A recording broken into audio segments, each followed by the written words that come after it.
So, what did you think of the trailer? It looked like a sequel to Ragnarok, which was not my favorite movie. But after rewatching it recently, like I enjoyed it more as just like a fun like adventure film. I don't like it as like a Thor movie, you know. I do like Chris Hemsworth and the comedy that he brings and stuff, but I think everything surrounding that, like, and even aesthetically, like in this trailer, like I think they show Zeus maybe or something. You know, he's like reaches up and grabs a lightning bolt or something. They only show his backside, but I'm like, okay, he doesn't look like a, you know, I don't know, Liam Neeson and the fucking Titans movie or whatever was a better looking Zeus than that. Release the Kraken. Remember that shit? That was a huge meme. Yeah. Yeah. Aesthetically, like I'm not like loving it. In a way, I do like it. I like it as its own thing. Like I think it's, you know, it feels like a Guardians of the Galaxy for one, because it's got that throwback hit, you know, and it's got the Guardians in it. And so, it's kind of I feel like they've kind of done that recently, is they've fused Thor and Guardians together because they're really similar. There's like a celestial magical element to both of them, and there's a space element to both of them. There's a whole see, I haven't read this, but there's a whole comic series called As Guardians of the Galaxy, which is like kind of punny, but I feel like that would have been a cool route to go, but they're doing the female Thor route. Which is kind of like, I don't know what the overall consensus is, because I've heard a lot of people love it and a lot of people don't. I haven't read that yet. I mean, if there can be two Thors, that's sick to me. Yeah, no, I mean, I'm not. If Thor has the axe and she's got Mjolnir, that could be really fire for sure. Yeah. I don't get what the they basically say that she is Thor because she has Mjolnir. Like she literally is Thor, but Thor is Thor. So it's like a kind of... Yeah, is Thor a title or a name? Right. They kind of like leave that... Because then Steve Rogers is Thor also. Right. Yeah, doesn't really make sense. Yeah. Yep. So I don't know. I always thought that was weird, but I haven't read that. I haven't gotten to those comics yet. I'm reading through Thor because he's like my favorite, at least my favorite Marvel.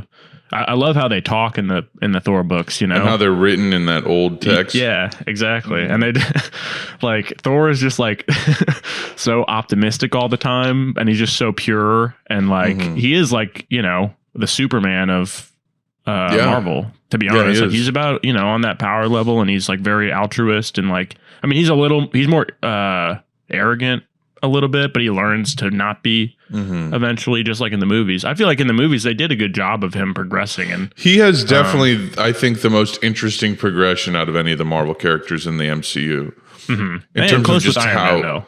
Like right, Iron Man, Steve Rogers, that thing, it's kind of interesting, but at the end of the day, you know, Iron Man's basically where he's at by like Iron Man 2. He basically, I feel like, or Iron Man 3, like he's like, his arc is just like, oh, I'm a douchebag, and then turning into an altruistic hero. Right, but he's like, I got to be a responsible douchebag, you know, and then he becomes that. And like Steve Rogers doesn't really change that much. He just gets humbled, you know, he just gets humbled by defeat. Whereas Thor, like, he actually has a whole arc. He has like a depression arc. Banished. Yeah. Well, in the first movie he gets banished, and then he has a depression arc and all that. when he's explaining all the shit he's been through in Endgame, it's like, and I killed my own brother and mother or father. I think that he and Pratt are a really funny duo. Like, me too. Like, I know they're both like chuds, or at least fucking Pratt is like a trumper, but. You know, I find that very charming, and you know, Thor Ragnarok is still one of the more confident, cohesive kind of movies. Sure, in recent time, right? I don't like what it was. It's still got kind of the coolest vibe, most interesting, creative, colorful vibe out of any of these recent movies. I think the Guardians movies are still the strongest Marvel movies. Yeah. Well, I don't know. I didn't really like the second one as much. Like I have to rewatch it though. It's been a while, but I remember being pretty disappointed by it. I think there was it was way heavy handed on the comedy for one, like some really drawn out shit, like in Ragnarok. Yeah, and you gotta not let that destroy the whole movie, but like sometimes it's just like, man. No, it's a part of the movie. It's funny how Marvel, when they're at their best, their flaws are the most obvious as well. Like the shortcomings are enhanced by the ones where like their best movies also show their weakest spots, like Ragnarok and Endgame and Guardians 2. It's like you get that shit. It's like his name's Taserface. That's hilarious. It's just like kill me, bro. Yeah. I saw a video today where it was like there's like a dude holding the phone. He's like, yo, take a look at this, and it's like 30 dudes come up, and it's like, remember the most cringe scene in Endgame, and it's the all the female Avengers show up like at one point on the battlefield, and it's like, I just remember seeing articles about that being like, some people are saying this might have been a little on the nose and cringy. Like, what do you think? But like, I feel like, look, now that is how many years ago? 2019? 3 years ago, at least. Endgame? 2019, yeah. Yeah, 3 years ago. Yeah. You know, people are kind of like, oh yeah, that was really weird. And there's a lot of examples of shit like that I feel like people will, you know. Yeah, it was fan service. It was fan service. It was on the nose fan. Like, they could have done that and done it like well, you know. You still could have shown off all the female Avengers. You could have had them actually naturally, like, it would have taken, I don't know. You could have explored what it's like to be on a team of men. You could have explored that whole dynamic, like how women are underappreciated and how women, you know, they're like when men are dominating like they're not given the right space, or they're not taken serious. Like, you could have done all this interesting shit, but instead it's just like they could have made it equally as on the nose and still done it better, a million times better. Like, they could have shown multiple like male superheroes about to get like fucking creamed, and then their female counterpart comes in and helps them, and they team up, and she saves him or whatever. But instead, it's just this fucking just like slow pan of like 15 like girl superheroes, like, you know, like, and then none of them are needed because Captain Marvel just flies straight at, you know, 100 yards ahead of them. And it's just like, they just think people are dumb, and I guess some people are, but I don't know. It just felt like, you know, like I'd love to see a dope ass scene where all the female Avengers do something cool. Yeah, I'd love to see like a female only movie, like where it's just I'd like to see them. They would ham fist the fuck out of it. Yeah, they would do a terrible job. They did that in fucking they DC would do a terrible job making a feminist Avengers, frankly. Like, the characters are there. Sure, it could be really fucking cool. They did that in DC, the Birds of Prey thing, and they botched that. They made the characters not even who they are, so you lose the respect and the what would you call it, the promotion from, like, if you please the fans, they're gonna sing its praises, and that's gonna get more people to go see it. But when you do all this bullshit where it's and this is for someone who's maybe not a fan, you know, right, to someone who has never heard of these characters or seen them before, all they're going to see is the negativity that comes out from fans being pissed about it, and it's going to get super polarized. And it's like and then maybe some people will see it out of spite, but that doesn't ever work box office wise. Spite dollars don't amount to a lot. No, Spider-Man and Batman did well, even though I didn't like love Spider-Man. They did well because they were just straight up fucking good Spider-Man and Batman movies, you know. But they're doing all these like weird experiments. I don't know. But get back to the Moon Knight thing, or to the Thor thing. The spoiled that. At least I think that will be entertaining and like fun, like thoroughly a fun movie. Whereas stuff like Moon Knight and these TV shows, they just choose the most mundane setting and thing to follow. But yeah, because I was glad I was listening to this podcast and they were agreeing with me. They were like, like the TikTok I made, I said, of course they made Stephen Grant, who in the comics is like a millionaire. They're like, let's make him a gift shop employee, but he works for a museum, so that's how he knows about hieroglyphs, and that's where it comes into play.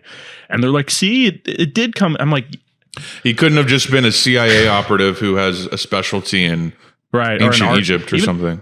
If they're going to make up a job that he has, like make up that he's an archaeologist, like on a dig that knows all that shit, or just something like exciting. Or maybe he's like a painter or some shit. Could be anything, but they don't realize that if they're going to make him something that he's never been, then that means he can literally be anything, which almost anything is more exciting than a gift shop employee. The thing is, the characters have to be interesting. That's how any of these things work. And Oscar Isaac, I like the characters that he plays in it. I don't think are necessarily. I think he does a good job, but I think it's also the writing of it. Like Moon Knight could be more of like imagine if the show, the first, so he's a character that has multiple personalities, right? So the first episode and the main one. I don't know if it was like the very first one, but I'm pretty sure the main one is Mark Spector, who's like a Black Ops agent. So maybe the first episode is just following him as a Black Ops agent. And you get a good bit of Moon Knight action too. And maybe the second episode, you're following Stephen Grant and he's a millionaire. And it's like, you're like, wait, how this isn't even like connected to the other one. But maybe there's some things written in to where, things didn't make sense, but you start to piece it together. And then the third episode, it's a different personality because he's a cab driver is another one named Jake or Jack or something. Maybe there's a whole episode of that, and then, and they do it non-linear and they do, but this is just such the straightforward, just like to the point now where, his wife is a character, the wife of one of the personalities. And the last episode was like mainly just her like doing some like pretty mid action scenes, and Moon Knight wasn't in the episode at all. And people were like, "It's a show, you got to give it." I'm like, you realize there's 6 episodes. This is a 6 episode series. It's been over it's like 207 minutes of time, and Moon Knight's been on screen for less than 5 minutes. It's despicable, dog. And it doesn't even look good. I've seen the trailer. No. It doesn't look good, man. No. The CGI don't look good. The writing is so just like straightforward. I mean, at the end of this episode, it got really trippy. He basically gets shot and he like thinks he's dying and he falls into this shallow water, but he keeps going down. So it's like some trippy shit's happening. And then he wakes up in like a all white, like psych ward. And then Ethan Hawke is there with like a different haircut and a mustache. And you're like, okay, and this is the last 10 minutes of the last episode. I was like, okay, this is really trippy, but this is a completely unestablished vibe. Right. It has not come up at all in the show previously, pretty much. That's crazy. Hey, Tony, shut the fuck up real quick.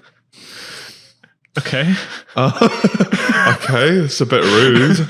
Okay. Sorry, I forgot something. Yeah, I could have gone on. What did you forget? I forgot to introduce the podcast. I'll get to it. No, I will.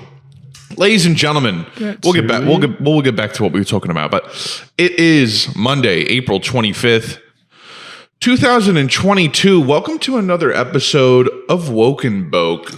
Boom! Episode. I mean, come on. What podcast has an explosion every episode? Not many of them. Not many. Yeah. Them on one hand. I can count it. I'm counting them on one hand. I tell you that.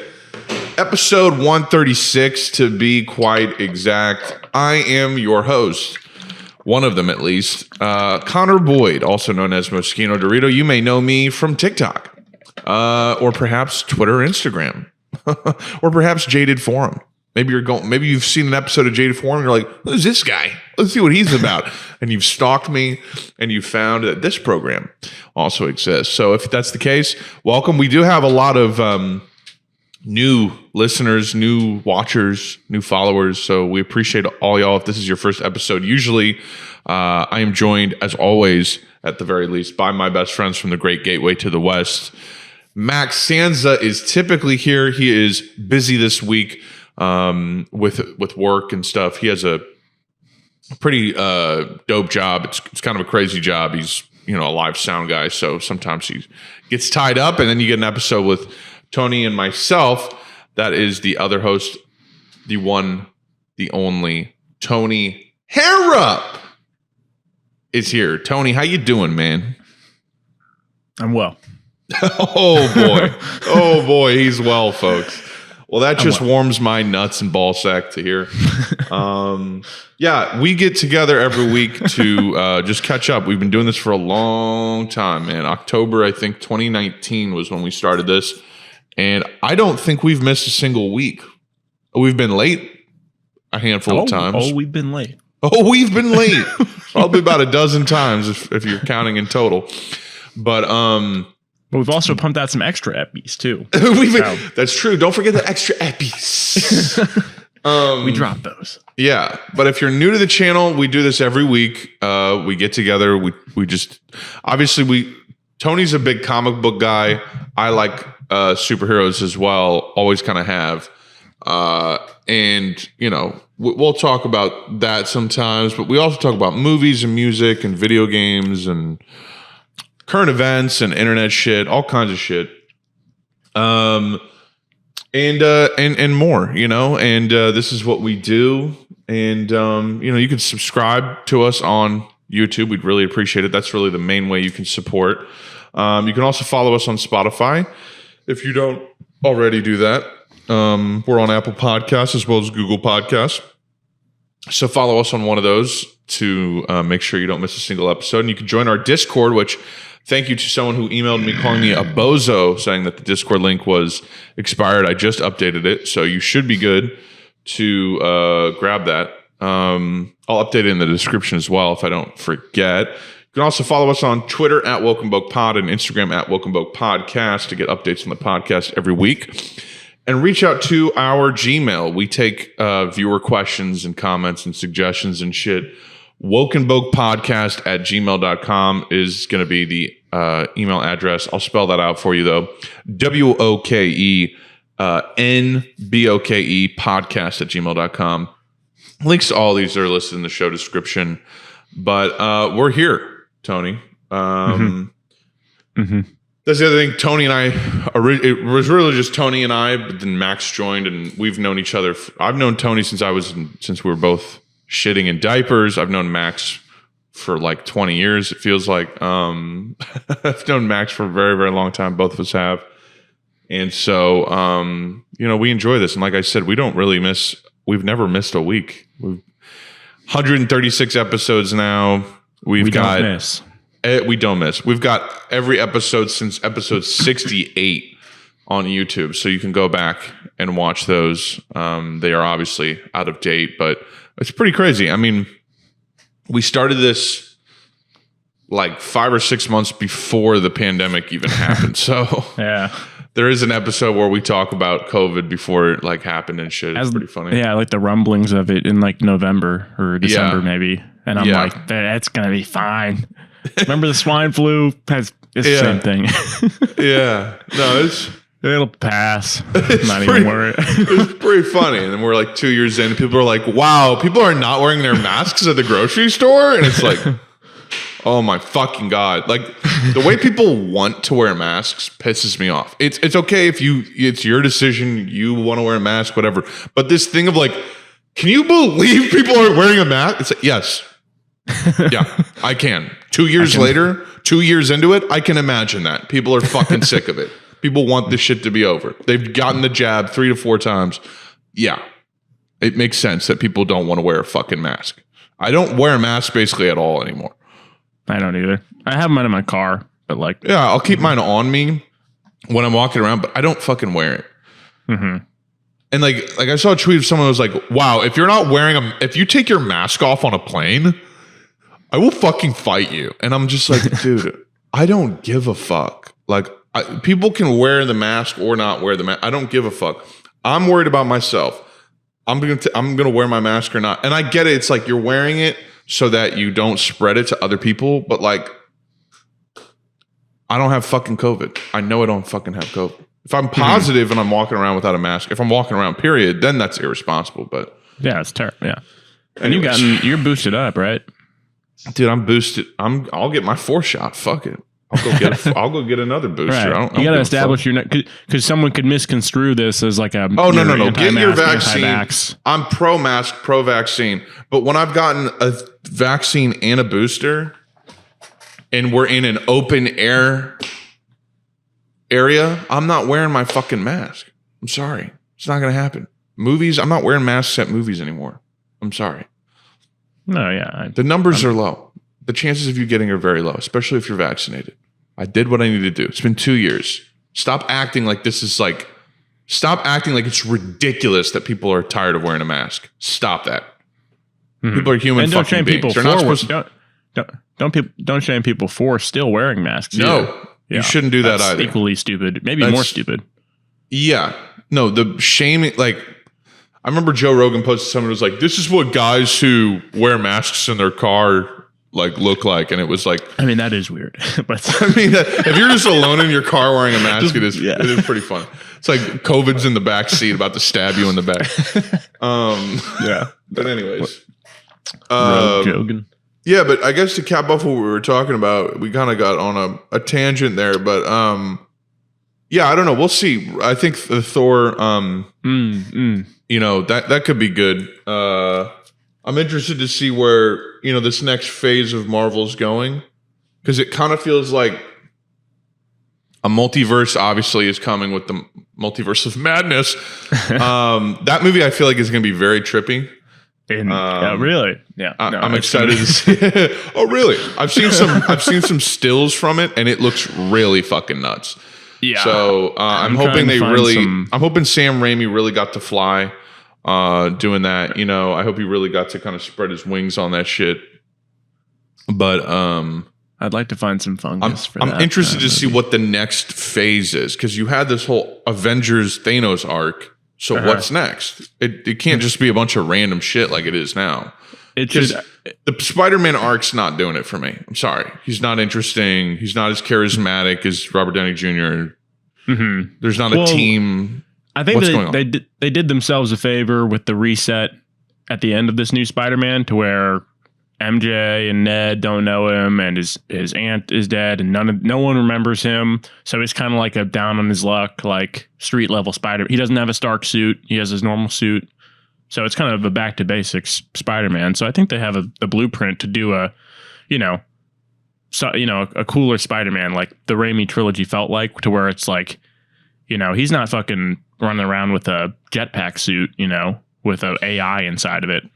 Yeah, but it's like, what are we going to get, another Spider-Man trilogy? It's boring, dude. What, like, you did what you thought was going to be the most epic Spider-Man thing you could possibly do, and it's top tier Middingshire. I mean, Well, that's the thing, is they still have not, properly shown Spider-Man like flexing the peak of his powers, just as far as they've been shown elsewhere, even in the fucking cartoons, I feel like he does more badass shit. Mm-hmm. Like, until he's fighting off the Sinister Six by himself. The Sinister Six by himself. Until he's done that. Until you've done that, man. 1v6 fights off those 6 fools at once. Right. And does it in the most like mind-blowing action sequence of all time. That's when we can stop having Spider-Man movies. But the final battle. I wish that already happened. Right, could have easily happened in this movie, but they're like, let's. They tease us. Let's focus on this really annoying fan service plot where all the Spider-Men are together, and it basically just ruin every timeline. Yeah, mm-hmm. And let's focus. Let's have the final battle be in a dimly lit Statue of Liberty construction site. Yeah. Instead of the fucking mirror dimension or something dope like that, like they showed earlier in the movie. Like, you're going to tease us with the Doctor Strange Spider-Man mirror dimension fight, and then you're not going to use that as like the final battle? Like, that was way cooler than anything that happened the rest of the movie. Right. It was the coolest part of the movie. Factually cooler than anything that happened. And if that's what Multiverse of Madness is about to be like, Multiverse of Madness could be the best MCU movie ever. It could. It really could. To answer your question, what they're gonna do though, they'll bring in the Fantastic Four and the X-Men, and they'll, you could really go either way. Like, yeah, probably a Galactus movie with and probably have Doctor Doom, Silver Surfer, and those will be the big bads, I think, going forward. And then I don't know what you would do in terms of like Magneto with the X-Men. Maybe you save him for after that. I don't know. It's almost like you could wait and have one of them be later even, there's plenty of material to use, but they're just like, they're jumping ahead and using these comics from the past, like 10 years, like female Thor and, whoever, like, this Miss Marvel show. Miss Marvel different than Captain Marvel. Yeah. Confusing. And there's like and there's a movie called The Marvels, I thought, that is coming out too, I think. Which has got Miss Marvel, Captain Marvel.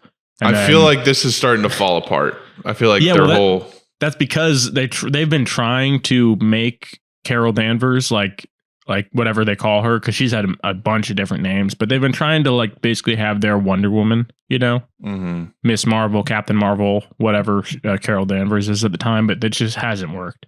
Yeah. Like, it just hasn't caught on. Well, let's cap off the superhero chat. I'm sure everyone's sick of hearing us talk about it. It's my passion. No, I did see a movie last night, The Northman, directed by Robert Eggers, who did The Lighthouse and The Witch, which I haven't seen, but I have seen The Lighthouse. I really liked The Lighthouse. I really liked how it was shot and how it was edited and written and the characters and the acting and just the whole freaky, dreamlike, insane, psychedelic kind of like vibe of it. What? There is gay butt sex in it? In The Lighthouse? Yeah. No, I don't think so. I thought there was. I think it's implied there could be. I think it's implied there could be, for sure. Got you. Okay. He beats off to a statue of a mermaid, I think, a little mermaid toy that he has. A little mermaid toy. A little token. Or just the toy. It's from The Little Mermaid. From the Little Mermaid movie? No. It's just like a little mermaid figurine he has, and he's so lonely that he beats off to it. Got you. Now, The Northman. Let's get into The Northman. The Northman is really cool looking. There's really cool music and voice acting performances. There's some really strong acting in it, for like performances in it for sure. There's really dope cinematography. The thing that fell flat for me was the story. Like, for some reason, it just didn't have that engaging story where you feel like the stakes are high, you're really invested, you really care what happens. It gets to a point where you're just kind of like, what do I have to root for here? What do I have to care about here? Do I really care about these people? It's like a revenge story, which is typically a really strong setup narratively, right? Like, you have a lot of catharsis. You want to see the revenge take place. You want to see justice occur, right? Mm-hmm. But in this, quickly in the second act of the film, you kind of start to realize that like the revenge is kind of not justified.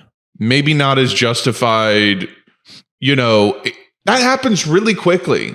And it that's an interesting angle where it's like, okay, revenge is bad, right? Like, oh, this blah, blah, blah. But it's not in a way that's really like introspective or interesting. It's kind of just like in a numbing kind of way where it's just like, okay, well, everyone kind of sucks. So you're not really like engaged. You're not invested. You don't care as much. There's not as much like dramatic momentum to it. It just kind of feels like you're just kind of waiting for shit to kind of tie up and end. You know what I mean? I will say though that like historical accuracy, it seemed like it was really high there. It takes place in like 800 AD. The writing is very like archaic and cool in that respect. And there's some really cool, like creepy, Norse sort of like mythology shit and like witches. And it's very almost like Macbeth vibes. Supernatural at all? There's some there's no like outright magic, but there's some like, like some like witches and visions and shit like that. It's directed it definitely gave me a lot of Midsummer vibes. There's some real gore in the movie, some pretty intense gore. He also shoots stuff in like that single point perspective, like that symmetrical wide perspective a lot. And it's like, damn, it's kind of crazy that like Eggers and Ari Aster kind of have similar directing styles. So yeah, I think like if you see the trailer for it, I think that it's worth seeing if you find it appealing. I just don't think that I think it just like it could have been better is basically it could have been a lot stronger narratively. Everything was technically and creatively well done.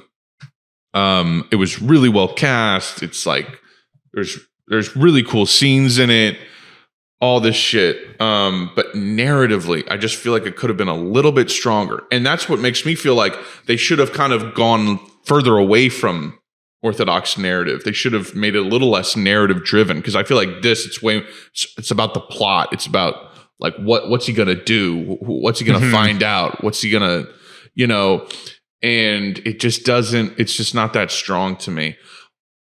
Like there's also this side plot where he falls in love with this woman, and he kind of has to make a choice between his revenge and the woman, and it's just kind of like very obvious. And I don't know. I wonder if it's maybe I'm wrong. I don't know.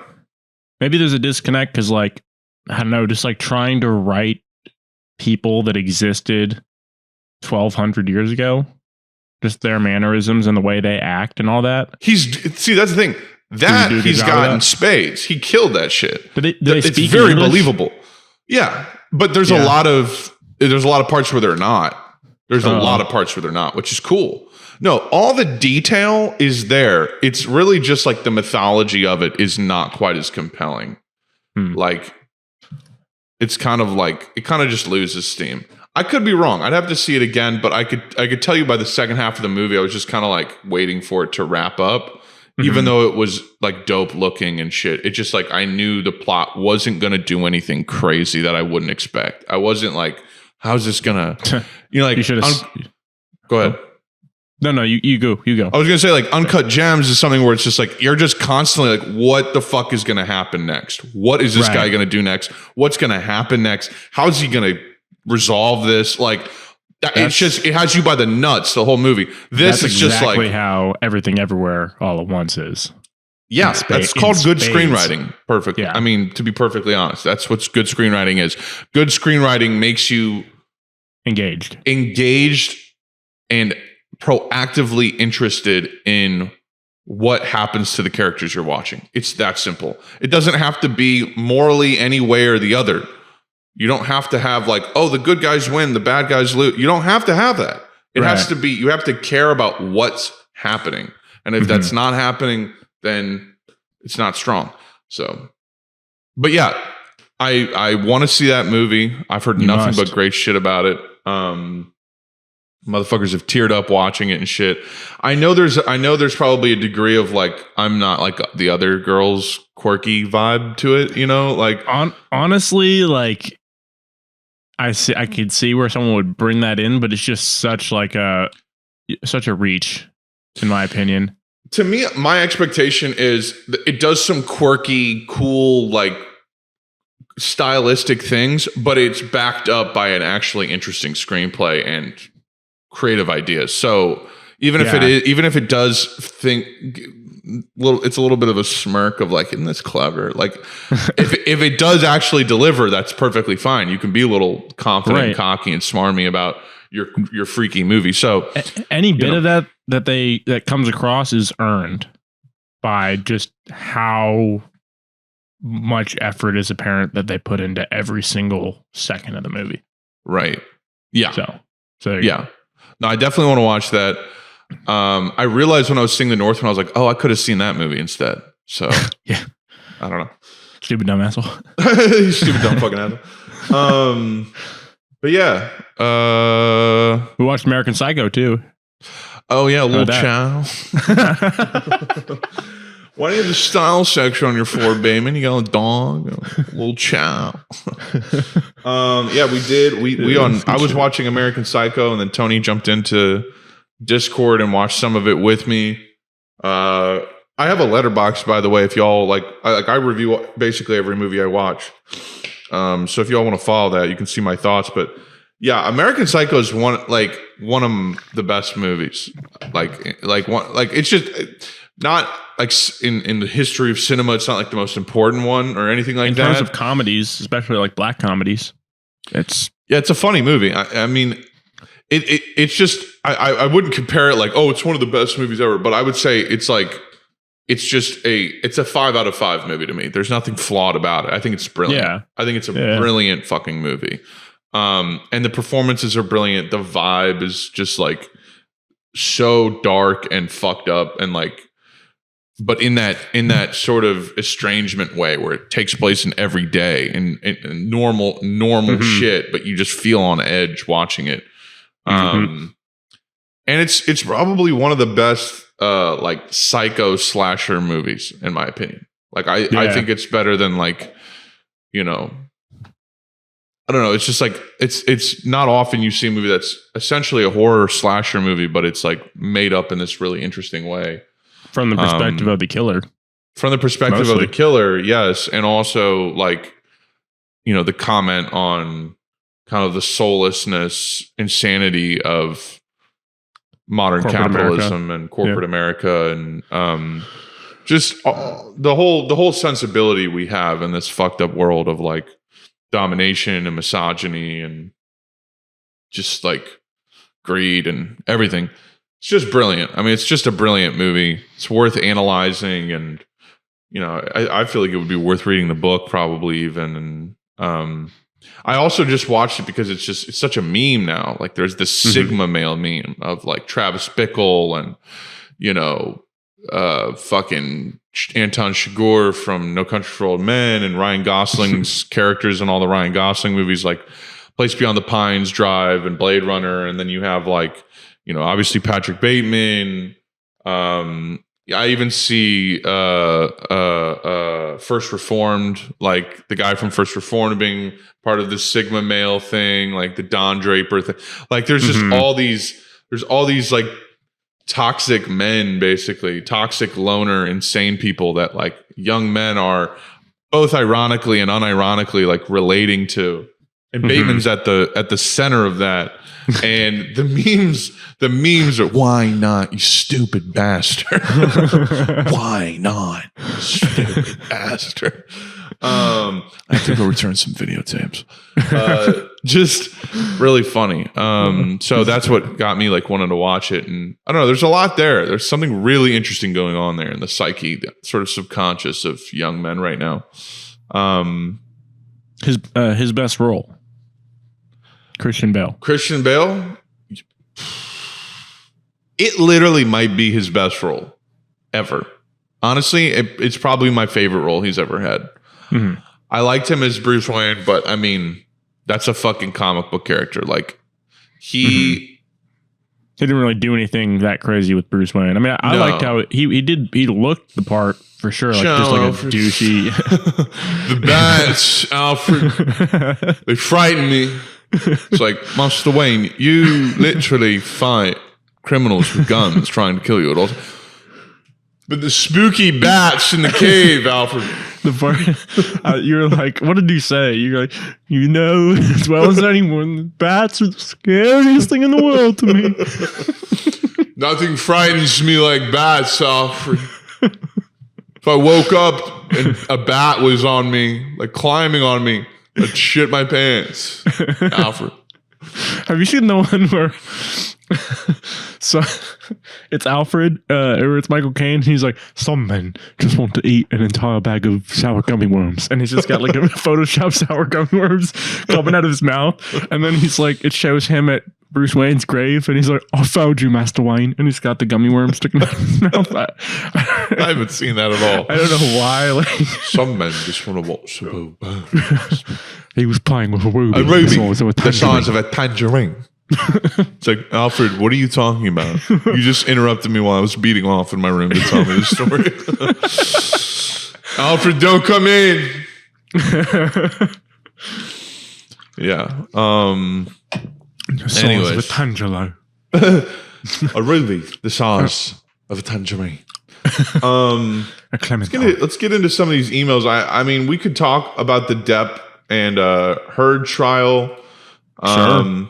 Part of me kind of feels like straying away from that just because it's now becoming ubiquitous. It's becoming the new slap. It's the new thing to talk about right now. Mm-hmm. And also, you know, you want to have some sensitivity to the fact that it's literally over a domestic abuse.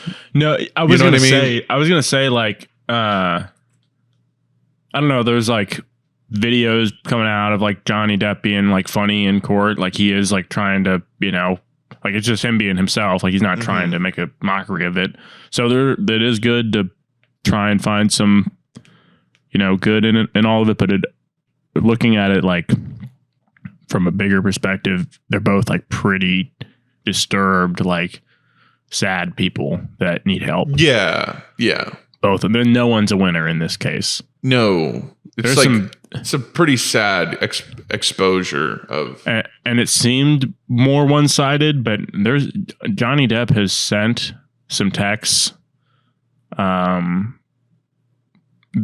say some things that I wouldn't even say about people that I hate about Amber Heard. So much less my wife or my girlfriend. Yeah.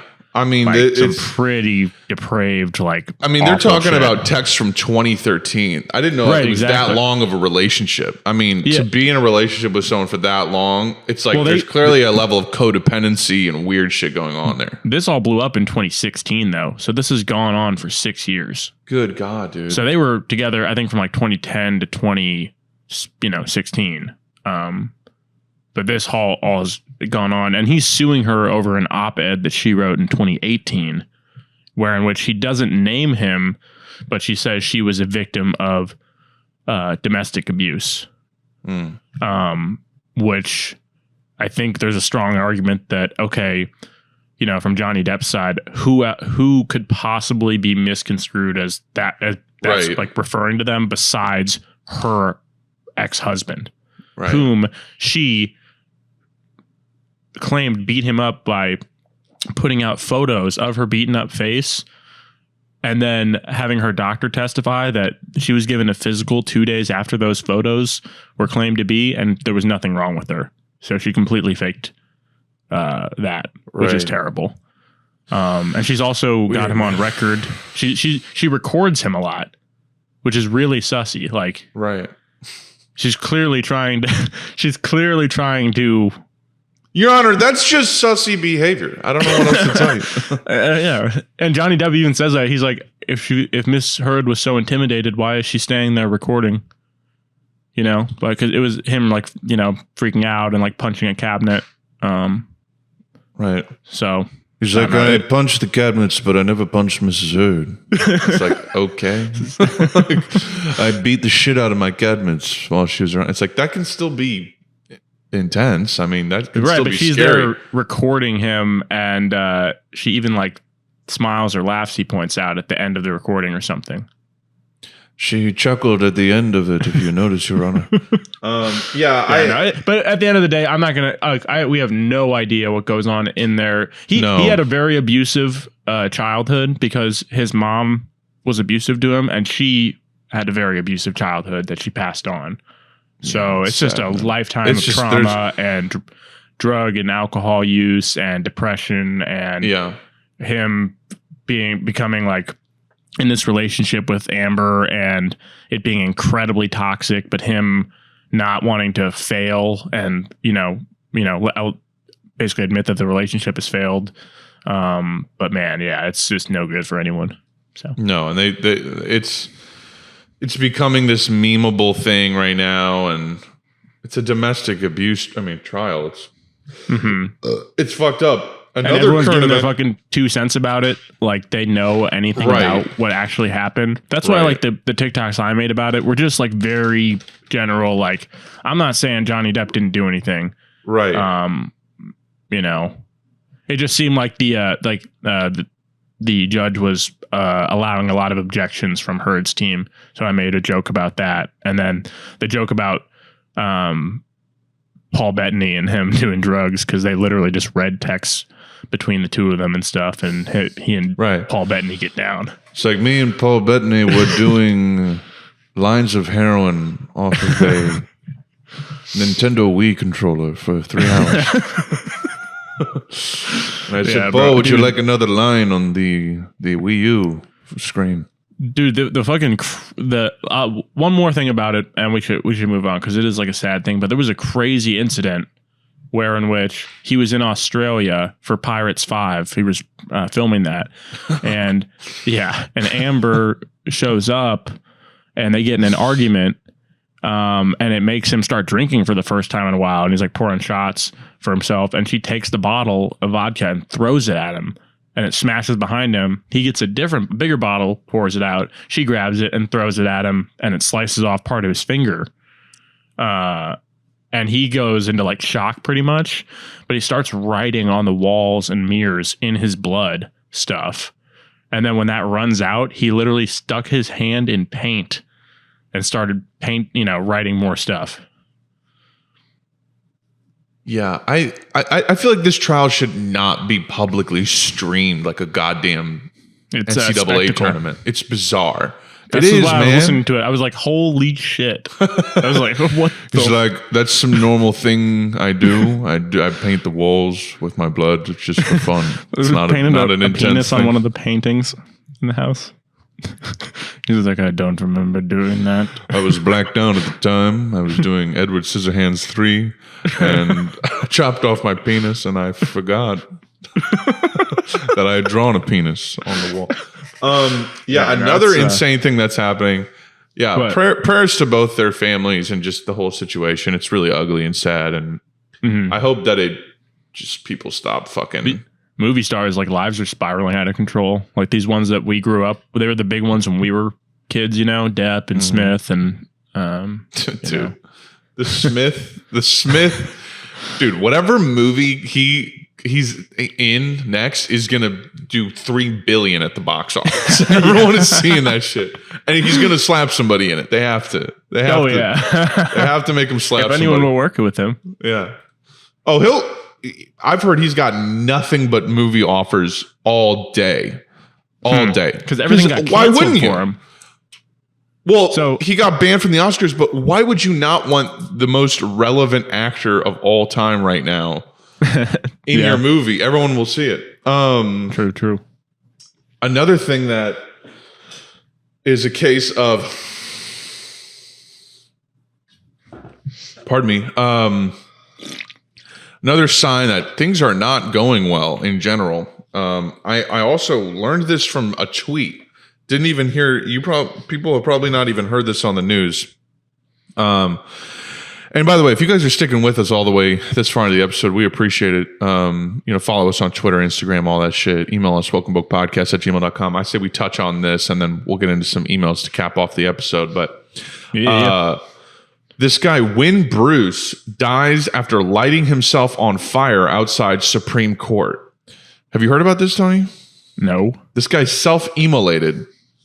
A climate activist who lit himself on fire on Earth Day outside the United States Supreme Court building has died, according to reports. Bruce Wynn, 50, of Boulder, Colorado, died Saturday, a day after he set himself ablaze in Washington, D.C., the Metropolitan Police Department told Fox News. The incident happened around 6:30 p.m. on the plaza in front of the court building. He was airlifted to a local hospital where he died. A Facebook page belonging to a person named Win Bruce said he was a Buddhist and a climate activist. In 2020, Bruce left a cryptic Facebook comment that included a fire emoji and the date of his death, 4/22/2022. This is fucked up. A Buddhist priest from Boulder said she knew Bruce and called his death an act of compassion. This guy was my friend. He meditated with our Sangha, which is a Buddhist community. This act is not suicide. This is a deeply fearless act of compassion to bring attention to climate crisis. We are piecing together info, but he had been planning it for at least 1 year. Supreme Court police said that they were still investigating the man's motive for self-immolation. No one else was injured in the incident. Earlier in the day, 4 people were shot when a gunman suddenly opened fire in a residential area in the northwest section of the city, forcing residents and schools to lock down and shelter in place. The gunman was later found dead. That I have not heard about. Huh. A spokeswoman for the Supreme Court said on Friday that Bruce's death was not related to the shooting and not a public safety issue. The disturbing incident was just the latest act of self-immolation in Washington, D.C. What the fuck does that mean? Oh, in 2019, Arnav Gupta of Bethesda, Maryland, set himself on fire outside the White House. He died shortly after due to his injuries. Can you imagine lighting yourself? It doesn't even make the news. Like, I've never heard of you. Yeah. You did it for like awareness. But yeah, it reminds me of the Rage Against the Machine album cover. In 1965, pacifist Norman Morrison was killed when he set himself on fire outside the Pentagon to protest the war in Vietnam. That's another example of that. But you might remember in Vietnam, a Buddhist monk self-immolated, famous photograph. Couple things. One, just kind of the power of Buddhist philosophy and meditation and things like that. But two, also, a sign that like climate activists, scientists are getting really desperate, man. Like, I've heard we've got 3 years to lower our carbon emissions before it is literally endgame. Before it's literally locked in. We're locked in. Endgame of what? What is going to happen? Our climate from being stable enough to sustain human life. Really? Yeah. As in, if we don't in 3 years, at that point, there will be a rapid sort of event that would happen that would wipe us out. I'll hip you to it. I'll hip you to it right now. I don't know. Let me know. This comes from the Irish Times, so take this for what it is. I've never heard of the Irish Times, but just 3 years left to stop worst of global warming. UN body warns it's now or never if we want to limit global warming to 1.5 degrees. The chance to avoid the worst impacts of the climate crisis will be lost if global greenhouse gas emissions do not start to fall in less than 3 years, the UN Intergovernmental Panel on Climate Change has warned. That is the IPCC. Which is the authority on this shit. Without immediate and deep carbon emissions reductions across all sectors, limiting global warming to 1.5 degrees is beyond reach. Hold on one second, because I wanted to pull up a quote that Black Socialists actually posted on Instagram that was really good. I'll read it after this, but it concludes in the final part of a global assessment published on Monday. It's now or never if we want to limit global warming to 1.5 degrees, said report co-chair Professor Jim Skia. The report says drastic cuts to fossil fuels combined with scale up of renewable energy is the single most effective option. Existing and currently planned fossil fuel projects are already more than the climate can handle, it finds. In spite of this, countries are considering increasing fossil fuel use because of uncertainty over supplies of Russian and oil gas. The report reflects a litany of broken climate promises, said UN Secretary General Antonio Guterres.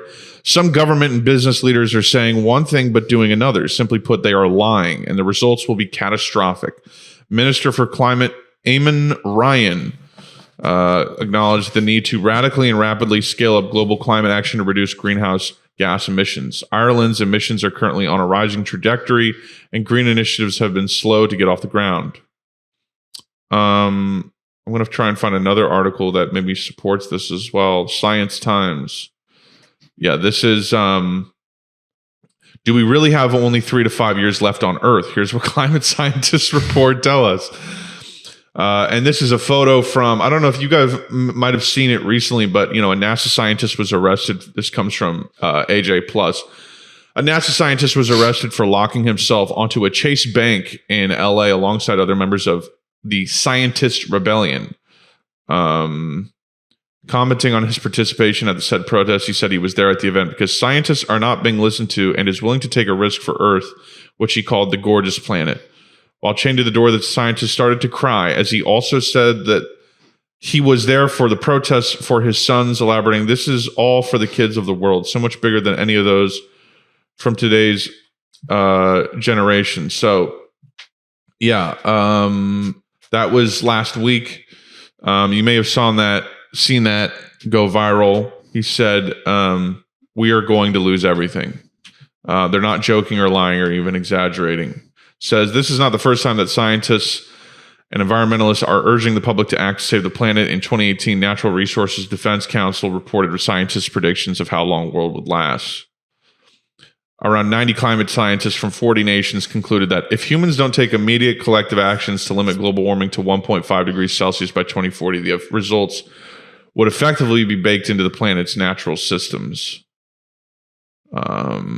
So it's pretty fucked. But anyways, one quote that Black socialists dropped that I really liked was, can we honestly imply that all humans are equally culpable for ecological destruction when we know 100 private and state-run firms are responsible for 71% of all harmful carbon emissions on Earth? No, the real perpetrators are capitalists and nation states. That's a quote from Madibo Kadali. Yeah, I mean, it's like, that's how I feel, is like, I've never really understood recycle. I mean, I get it. I get why you would recycle.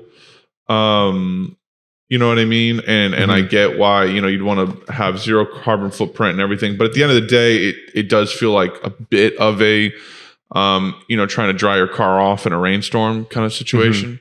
Because it's like, really, okay, so my plastic straws and recycling are gonna do it. That's what's gonna do it. When you're now increasing fossil fuel projects, you're not funding transformative renewable energy initiatives. It's just not happening. So I just thought that was worth mentioning fuel, because that guy lit himself on fire. So might as well explain why maybe that's more urgent now than ever. But yeah, man, I feel like I've said this multiple times on the pod. Jaded, we're trying to build something. It's starting as a show, but we're hoping to build a community. It's like, we got each other. That's really it. I mean, we literally just have each other. There's no one coming to save us. There's no government that's going to be like, there's Elon Musk is not Tony Stark. Jeff Bezos is not, Tony Stark. These people are not here to save us. They're not here. They're here to protect themselves. You got to wake up to that. I know we probably have some more centristy viewers on Woke and Boke, maybe, or guys who, I don't know. We probably don't, but I'm just, if you still think Elon Musk or Jeff Bezos or any of these billionaires are going to come save us, you're out of your mind. We have each other. The climate crisis is coming. It's going to have real material shit where you're going to have horrible climate related catastrophes, displacement, shortages, scarcity, disease. You're going to see all this more and more and more and more and more. So you have to plan for that. And it's not about doomsday prepping. It's just about building things now while we have the time, to support ourselves in the future. And that starts by changing how we kind of see this world. Like the matrix world that we've been put into, the capitalist domination hierarchy world, is one thing, but there's also humanity and our capabilities as cooperative human beings with actual thought and free will. Like we can actually, build systems where we can all share shit and make sure that no one is homeless, starving, jobless, not even jobless really, but like homeless, starving, dying of thirst. There's no water, like shit like that. Like we can network and build. And if we realize we need to rely on each other, not rely on the people at the top, because there's absolutely no safety net for any of us when you really think about it. Most of us are literally one major health catastrophe away from being homeless or completely reliant on somebody else, basically.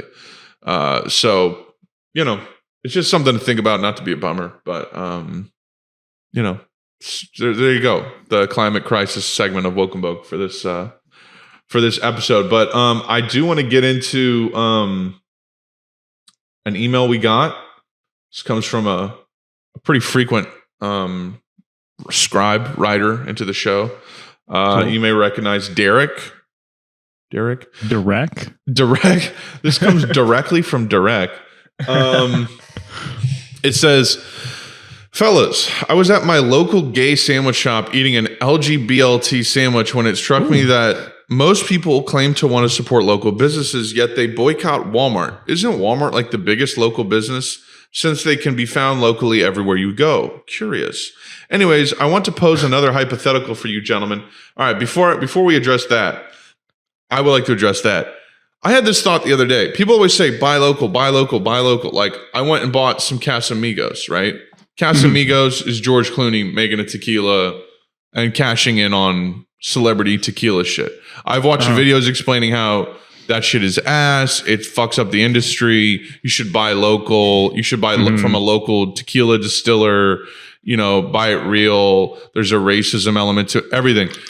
The thing is like for the average consumer, the average person, they don't even know what buying local means, because what is local is your fucking CVS or your Walmart or your whatever. There's no local businesses, and if they are, they're not marketed as well.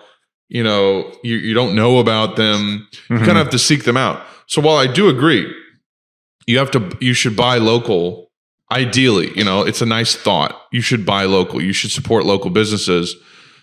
Once again, talking about how the climate crisis, are we really going to say that people are culpable for all this shit because they're not buying local? You know, that's not a thing. Like people can't really be blamed for the fact that everything's homogenized and corporatized and made into chains and, you know, displaces all the local businesses. But I agree. If you have good local businesses, you should support them. Like if I lived in St. Louis, I would buy from Pappy's all the time and fucking Urban Chestnut and breweries. And that's the one cool thing about St. Louis is they have a lot of breweries there, which is interesting. But anyways. Great beer. I was going to say, yeah, I mean, like Walmart does employ like probably, you know, I don't know how many truckers. A percentage of the whole country. No, a percentage of what, I'm going to look it up. What percent of the country does Walmart employ? No, this is dead serious. 1%. 1% of the country. In the United States alone, the company employs 1.4 million people. Wow. This is a staggering 1% of the U.S.'s 140 million working population, because you got some of that's children or old people. Right. But yeah, anyways. That's crazy. But yeah, I mean, when you buy from Walmart, you are supporting, you know, however many CEOs or whatever that you have that are making 6-7 figures. They're making 8, 9, 10. I mean, well, like the top ones, but there's one below. You know, it's part of what American Psycho, you know, satirized, was like they're all CEOs, you know, or like CFOs or COs or COOs. Yeah. Do you know how rich the Waltons are? Because it's yeah, the Walton family is an American family whose collective fortune derived from Walmart makes them the richest family in the United States of America. As of December 2014, the Waltons collectively owned 50.8% of Walmart. 2018, the family sold some of their company's stock and now owns just under 50%. January 19th, the Walton family's net worth was around $240.6 billion. Yeah, Jim Walton is worth $66 billion. Alice Walton, $66 billion. S. Robson Walton, $65 billion. Lucas Walton, $16 billion. Ann Walton Cronky, $9.1 billion. Nancy Walton Lori, $8.2 billion. Christy Walton, $8 billion. And that's funny because Elon Musk has more money than their whole family combined. It's just absurd. Yeah, they're rich as fuck. And yeah, we're enriching CEOs by buying. Yeah, you should buy local. No, you should. Yeah. But it's just another thing of like, it's a systemic problem. You can't really like, you know what I'm saying? Because like, where are those people going to work if everyone stops buying from Walmart? You unemploy 1.4 million people. It's, you know, it's complex. You know? It's a good system. Great system. Anyways, I want to pose another hypothetical for you gentlemen to duke out on the intellectual battleground. If you had to battle Batman, which one would choose to battle? As in which actor who portrayed Batman, and what would be your strategy to defeat him? For example, I would choose to square up with the emo Batman himself, Robbie Patty, and would probably just switch up his medication and cancel him on Twitter for stalking Catwoman to defeat him while Something in the Way plays in the background. By the way, I honestly love that song when I was a wee one, and I'm glad it got the recognition it deserved.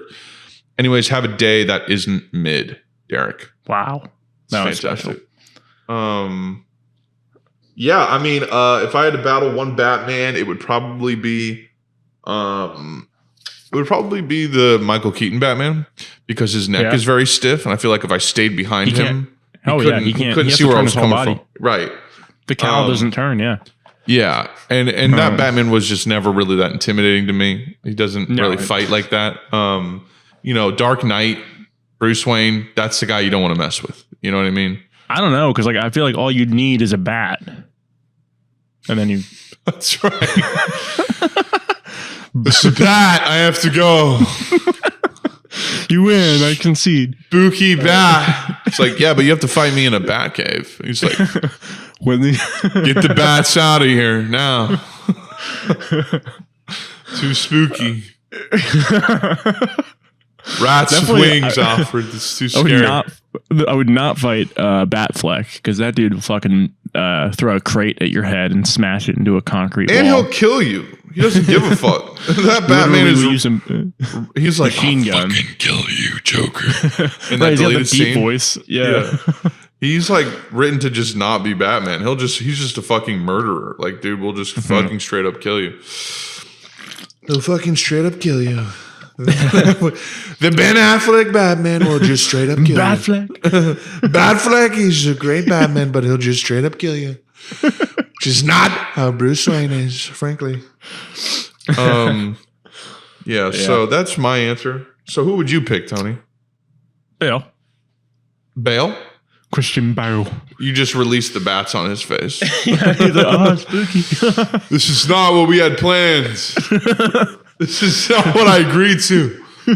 Had to do this in a well-lit prairie with butterflies. This is too scary, Alfred. Yeah. Spooky, scary. Yeah. Spooky, Bale. Scary bats. Anyways, I guess that'll do it for us. Yeah. We didn't touch on the new Pusha T album, but we can talk about that next week. Yeah, let it breathe a little. Let it breathe a little. I really like the part where he's like, "Summer in a Winterfell, I'm the Night King." That song is so. Neck and wrist don't lie. Like, that was a single, but I've been enjoying that one. And then Jay-Z's like, "It's preposterous. Scooby Doo is nostrous." He's in that like. The sapphire is my watch, and it's preposterous, monstrous. Like, he's in that vibe. Yeah, 100%. His verse was great. Yeah, Pusha T's in like a very like I'm barely trying, but it's the coldest shit you've ever heard vibe. Yeah. Like, summer in Winterfell, I'm the Night King. Yeah. What's that song? Yeah. The Call My Bluff is the hardest song on the whole album, in my opinion. Just the beat. And he's like, What's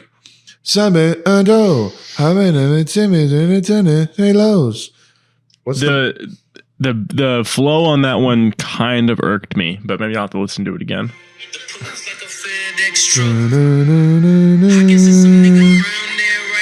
1-800 Call My Bluff. Maybe it'll grow on me a little. The best part is when he's something. Hey, Lowe's shooters on speed elf. When I call them, they show. Like, I'll have to listen to the lyrics too. Oh man, I'm only listened to it one time. It's like, it's funny because I know Pusha T's he's probably not the best guy. And I know people that have like worked with him, and I've heard things and stuff. And it just seems like he's buddy with Kanye, and we've seen how Kanye's behaved, and we've seen how Pusha T went after Drake. And now apparently he did an interview where he's like, oh, I realized I was wrong to go after his kids. And it's like, you made fun of his friend for having multiple sclerosis also. I mean, it's just like, right. It's like, Pusha T's Pusha T, but when it comes to doing what he does, as a fan of hip hop, I still very much enjoy it. And yeah, what you said, the new Kendrick album coming out, Mr. Morale and the Big Steppers, I'm excited for that. That weird ass title really has me excited because it sounds like it's going to be a new classic. I feel like Damn was kind of like a lot of pre Black Panther album, post To Pimp a Butterfly kind of shit, and it was the peak of his popularity, so it was a lot more accessible. I think it had some good variety on it, but like it wasn't an album masterpiece. I think he's coming with a new classic. You know, I think he's restoring the feeling. You know, he's coming back and really. I think it's going to be fantastic. I think he's trying to make his best album. And I think what he's going to try and do, I think both he and Playboi Carti, what they're trying to do, you know, it's kind of a make one for yourself, make one for them thing. And I don't necessarily think that's either or, but you know, I think both those guys, their next project is going to be both, you know, really advanced. They're going to be doing a lot of interesting new shit. They're really going to be wavy, but I also think it's just going to be full of smackers that are just like enjoyable fucking hits. Like I think both of those guys, I think Carti saw, you know, that Whole Lot of Red after people sat with it, it did well. It charted well. It's a popular album. It's probably considered like his best album. It probably will go down. I mean, Die Lit is, to me, it's kind of like Good Kid, Mad City versus To Pimp a Butterfly. It's like you have one that's like really full of hits, and there's kind of a vibe to it. But then another one that's like maybe a little less orthodox, but conceptually it's so cohesive and well, maybe not cohesive, but for Playboi Carti, it's very cohesive to me. Yeah, and it all feels like it was made in like one day type shit. Yeah, and that's 100%. Like a stone cold classic. So I feel like their next project, both of those guys' next project, is going to be this perfect synthesis of I'm going to dominate the charts, and you're also going to get a classic album out of me. Because I'm tired of, I need to show that I can just make smackers. I feel like both those guys are hungry to kind of restore their status. Because I think you look at Playboi Carti and this is only great for us. I think the rise of Yeet and Can and these underground artists, Ken Carson, Destroy Lonely, people that Playboi Carti has even signed to Opium Records or Opium, whatever it's called. I think you're seeing the rise of them, and I think the popularity of Yeet is inevitably going to make Carti and probably Uzi as well a lot more competitive. I think Carti's going to really come hard with this next album, and there's going to be a lot of life in it. There's going to be a lot of personal life in it, but it's going to be really fucking hard. And I think the same thing is going to be with Kendrick. I feel like we're going to get even better insight into how he feels about shit, and it's going to be full of the most hits out of any album he's had. I feel like it could be his fucking, like, you know, his fucking Thriller. Who knows? Right. It's been 6 years, so I mean, or 5 years. So yeah, man, it's been a while. The Black Panther album he executive produced, but it wasn't really a Kendrick album. That was early 2018. Yeah, it's gonna be nuts. 2017 though. Damn was 2017, so it'll be 3 years. 5 years. Sorry, 5 years. That's what I meant. So yeah, we'll see what happens. You know, to cap off music, also, I've been loving. I put it in our playlist on our YouTube, Tony Woke and Boke Bangers. I've been listening to a bunch of, you know, IDM, drum and bass, 90s techno, drum and bass music. That shit is such a vibe. The ambient drum and bass, jazzy, posy vibe shit. It's beast mode shit. Some of what we were listening to over Christmas. Yeah, some of that shit. But anyways, that's gonna be it for us, guys. We really appreciate you listening. It's just crazy we've been able to do this for so long, and you know, grow. And I feel like we've probably grown like on this podcast. I feel like if you went to 2019, 2020, I'm sure I would have takes that like would make me cringe, or perspectives that would make me cringe, like, you know, but 100%. I was scrolling through your TikTok and I found some highlights that we had put up of the pod. And I was like, oh man, it used to look so much worse. Cause like, you know, I mean, my setup looks a million times better right now. Obviously. It does. It looks good. I was like this close before. You know?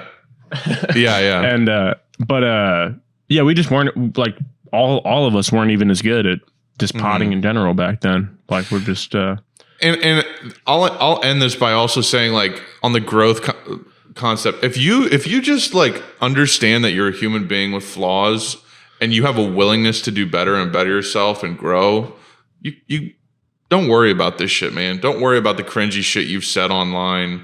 I mean, obviously delete it if you find it and it makes you cringe. Like, delete it, you know, it's whatever. But I think if you, you know, at heart, are concerned with growing and being a better person and getting a better understanding of the world, don't worry about that shit.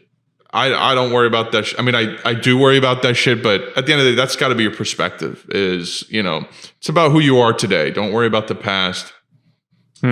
Just keep doing better and, shit's going to work out. Love you guys. Really appreciate you listening. Like I said, follow us on Instagram, Twitter. Shoot us a follow on Spotify or even, the YouTube especially. We've been getting a lot of YouTube subscribers, partially because TikTok's been blowing up a little bit recently. So I've been promoting that and that's been fun. But yeah, we just really appreciate it. And, we'll update that Discord link in the bio and you can join us there if you want to. There's a thriving community of Bokers. So yeah, man, we'll talk to you later. Welcome Boke forever, motherfuckers. Blah. Peace the fuck out.